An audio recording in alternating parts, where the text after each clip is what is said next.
Hello everyone, welcome back to my channel. तो friends, चलिए आज एक नई कहानी की शुरुआत करते हैं। रवि और सुरेश बचपन के दोस्त थे। दोनों ने एक ही स्कूल में पढ़ाई की, एक ही गली में बड़े हुए और एक दूसरे के सुख दुख में हमेशा साथ रहे। लेकिन समय के साथ दोनों की ज़िंदगियां अलग अलग रास्तों पर चल पड़ी।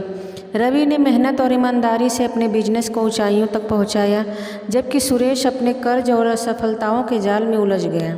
सुरेश के मन में रवि के प्रति जलन बढ़ती गई। उसे रवि की खुशहाल जिंदगी और उसके परिवार की हंसी खुशी बर्दाश्त नहीं हुई। एक दिन सुरेश को एक बंगाली तांत्रिक के बारे में पता चला जो काले जादू में माहिर था। सुरेश के मन में खतरनाक योजना आई। वो चाहता था कि रवि और उसके परिवार का सर्वनाश हो जाए ताकि वो अपनी ईर्ष्या की आग को शांत कर सके। उसने उस तांत्रिक से मुलाकात की और उसे अपनी योजना बताई। तांत्रिक ने उसे एक काली गुड़िया दी जिसे काली जादू से अभिशापित किया गया था। तांत्रिक ने सुरेश को बताया कि यह गुड़िया विनाश की प्रतीक है और जिसके घर में जाएगी वहाँ सिर्फ मौत और तबाही हो लाएगी।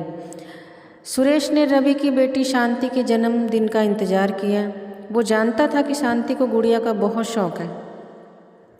जन्मदिन के मौके पर सुरेश ने बड़ी चालाकी से उस अभिशापित गुड़िया को तोहफे के रूप में शांति को दे दिया।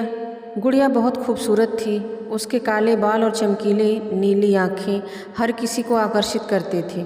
शांति ने उसे खुशी खुशी स्वीकार किया और उसे अपने कमरे में सबसे खास जगह पर रख दिया।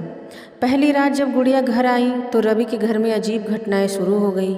रात के सन्नाटे में घर की लाइट्स खुद ब खुद झपकने लगी।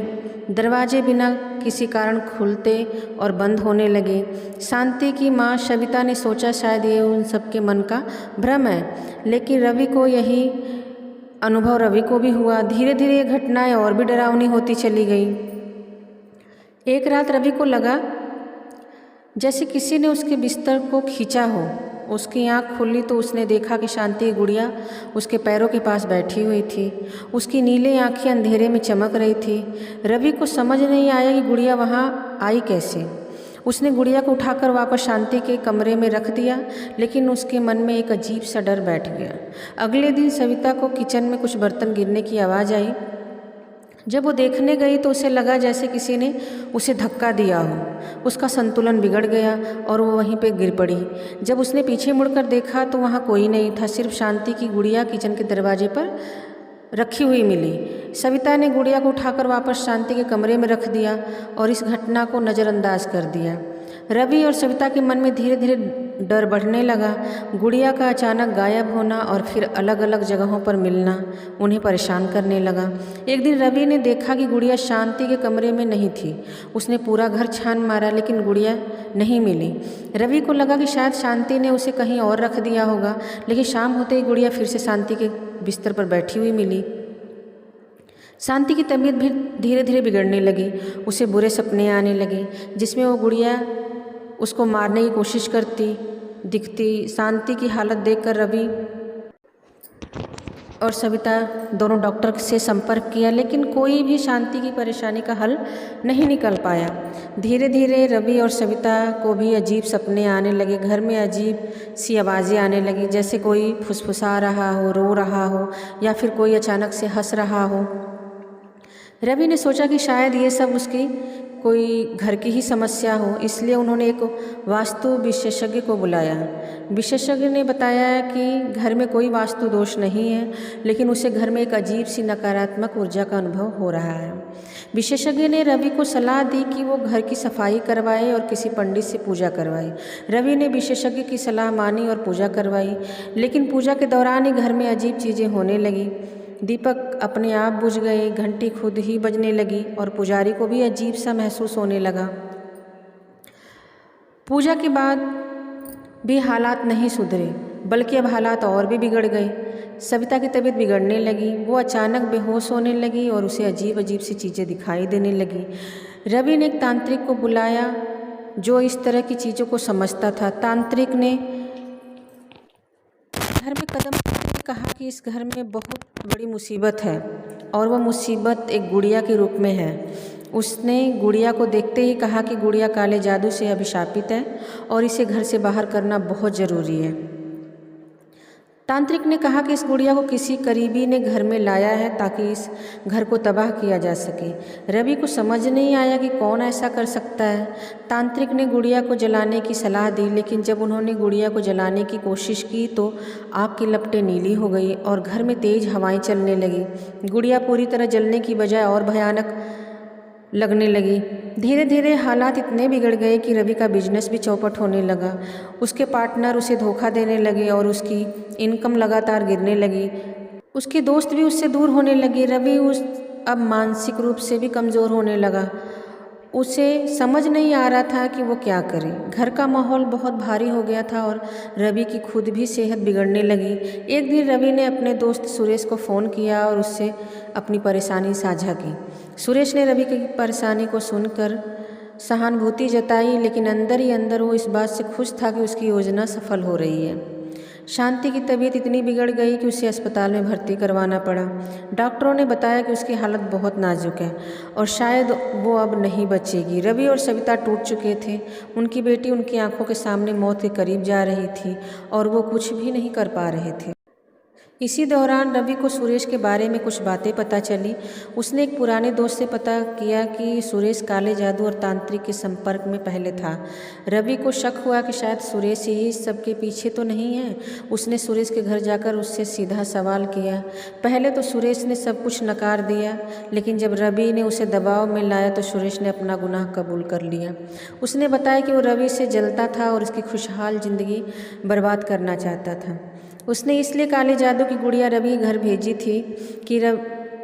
थी। रवि ने यह सुनकर सुरेश को जोर से थप्पड़ मारा, लेकिन उसे समझ नहीं आ रहा था कि अब वो क्या करे।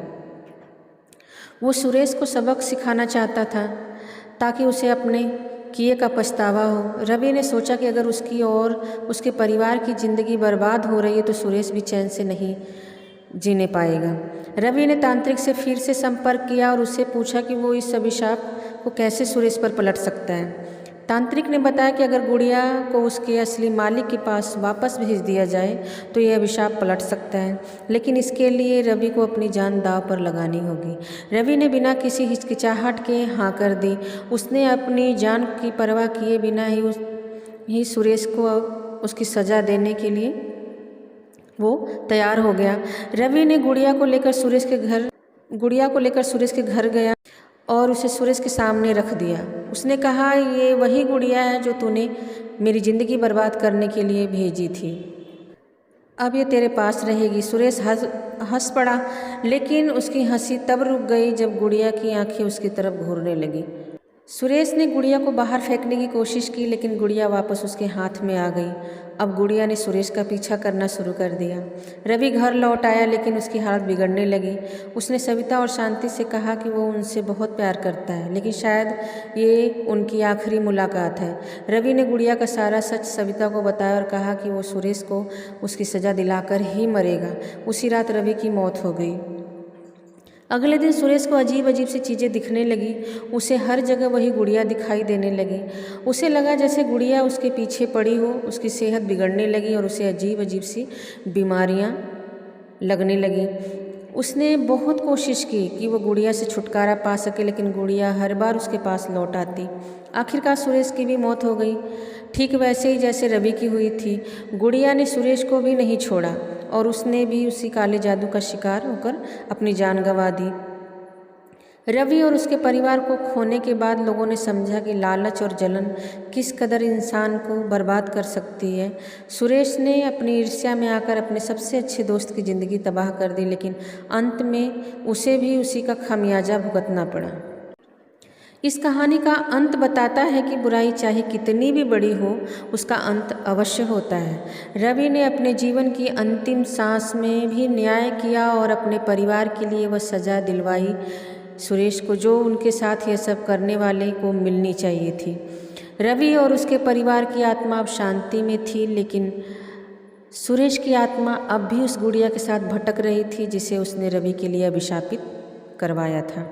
गुड़िया अब भी सुरेश के घर में है और हर कोई जानता है कि वो गुड़िया कभी किसी और को चुन सकती है। जो भी इस अभिशापित गुड़िया के संपर्क में आएगा उसकी ज़िंदगी कभी भी पहले जैसी नहीं रह पाएगी। तो फ्रेंड्स, इसी के साथ मेरी कहानी ख़त्म होती है। आपको मेरी कहानी कैसी लगी कमेंट करके ज़रूर बताइएगा। वीडियो को ज़रूर लाइक करिएगा और चैनल को ज़रूर सब्सक्राइब करें, बेल आइकन ज़रूर प्रेस करें ताकि नई वीडियो की नोटिफिकेशन आपको मिलती रहे। Thanks for watching my video.